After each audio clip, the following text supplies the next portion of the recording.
People piss me off, bro. I fucking hate people.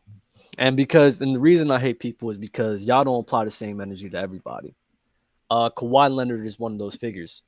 When we look at Kawhi Leonard and what he's done in his career, I see a lot of praise, a lot of love that Kawhi Leonard gets. But let's say if we bring up a guy like Chris Paul, you guys kill and crucify him for being hurt in the playoffs and choking in the playoffs as well. When we really dial in and look at Kawhi Leonard in his career, he won a Finals MVP as a fucking role player. Let's clarify that. When I'm judging players, I'm judging players based on what they do at their best, in their primes, in their peaks.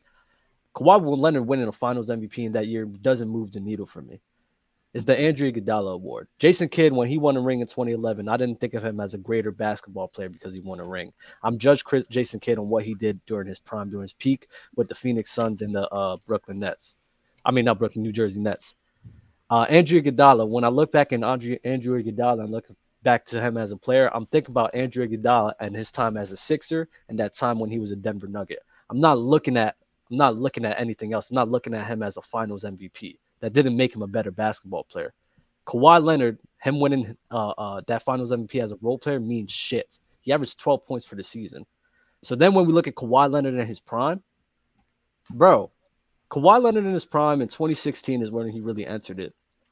He went to the playoffs. In 2017, he gets hurt. In 2018, he doesn't play. 2019, he has a historic run. I give you that. 2020, he blows a 3-1 lead. 2021, he gets hurt. In 2022, he doesn't play because he's hurt. My whole point of my argument is that y'all crucify this man, Chris Paul, for not being able to perform, blowing 3-1 leads, and all this nonsense. But you're not applying that same energy to Kawhi Leonard because he won a ring in 2019. People are, though. They just don't mention him. Here's the thing. The reason why Chris Paul gets all of this is because people are saying that he's the greatest PG, period, whatever. You know what I mean? Greatest for general, whatever greatest, and then whatever comes after that is what Chris Paul has been, like the conversation's been about, right? Kawhi, nobody is saying he's the greatest of anything.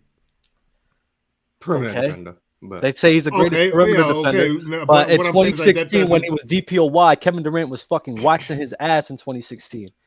And if he's Kevin Durant, fool. Yeah. Thank you for saying that, because you want to know something? Tony Allen and Trevor Ariza did a better job at guarding KD. You tell me Kawhi Leonard. You talking about wait. You talking about Kawhi Leonard, who in a lot of people's eyes.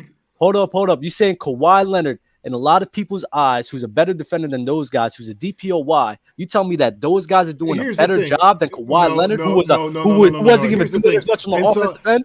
I don't know who you've been listening to, but whenever I hear somebody say Kawhi's the greatest, the perimeter defender or whatever, like I always hear that in like immediately after or before he's the greatest two-way. Like, you know what I mean? Like he's the greatest defender who also can do the same or similar type of damage on the offensive end. Tony Allen is not that type of player. So when we talk about the greatest, like, you know what I mean, of anything that Kawhi is, he is the greatest two-way in that sense, I guess you can say. 100%. Or whatever. That's 100%. The argument. He clears Scotty? No. I'm not sure about Scott. No, maybe.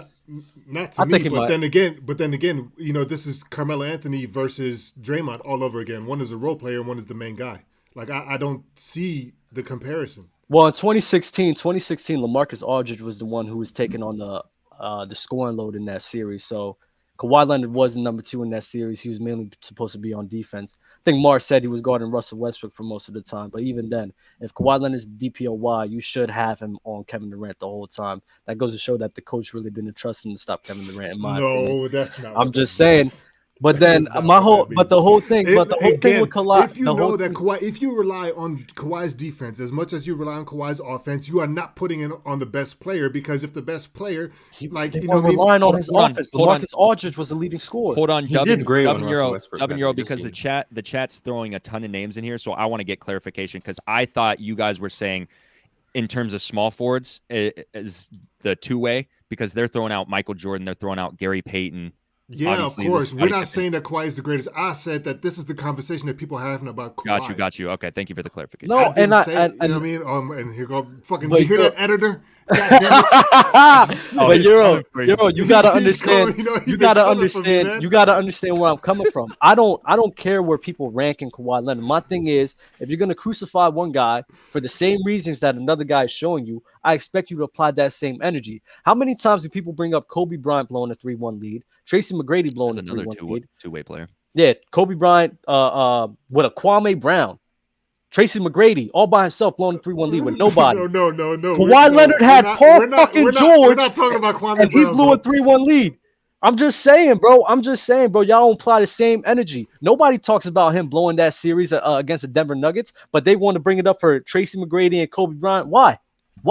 Because y'all love this man. Y'all love him because he beat two of the most hated teams in NBA history, and that's the only reason, bro. Apply that same fucking energy, bro. Because y'all get on Chris Paul for not being able to play in the postseason, because I guarantee you if he was healthy, he would have won in 2018, and y'all want to say shit about him. But look at Kawhi Leonard. How can you guarantee that? How can you guarantee they lose? They lost, motherfucker. What you mean? What you mean? He wasn't healthy. What you mean? They lost. He wasn't healthy, son. And so how can you guarantee that if he was healthy that they would have won? Because they was up when he was hurt. He wasn't there and they lose games. That's how shit works, bro. That's how it works, bro. Dub, I gotta say, I can appreciate you pushing the CP3 agenda even further because of how biased you've gotten in these last couple of weeks with the CP3. This is kind of my RJ and Ja Morant bias. So I see what you're doing, and I just want to acknowledge that I respect it. Nah, bro, it's so annoying. I think somebody even brought up Chris Paul throwing a 3-1 lead on the Clippers. Bro, Blake Griffin and Chris Paul only played 4 games in that series. Like, do you understand that? But y'all want to put that on him. I can't get over the fact that you mentioned Mama's cooking. What? Kawhi. Mama's cooking? Not Kawhi. Kwame. Mama's cooking, bro. You don't remember? No, I don't know about that, bro. We're on Kawhi Leonard. I don't want to hear about Kawhi Leonard. I don't want to hear about Kwame Brown. But that's all I gotta say. I want to hear about Kwame Y'all don't keep that same energy with Kawhi Leonard. It's very frustrating, bro. So y'all need to cut that shit out. Who is y'all? The masses of the NBA community is what I'm talking about. The masses of them. Y'all want to talk about Mr. Glass and y'all want to put that on AD? Look at fucking Kawhi Leonard. Look at his whole entire career. That's Mr. Glass. If we're going to be nasty, we're going to be real.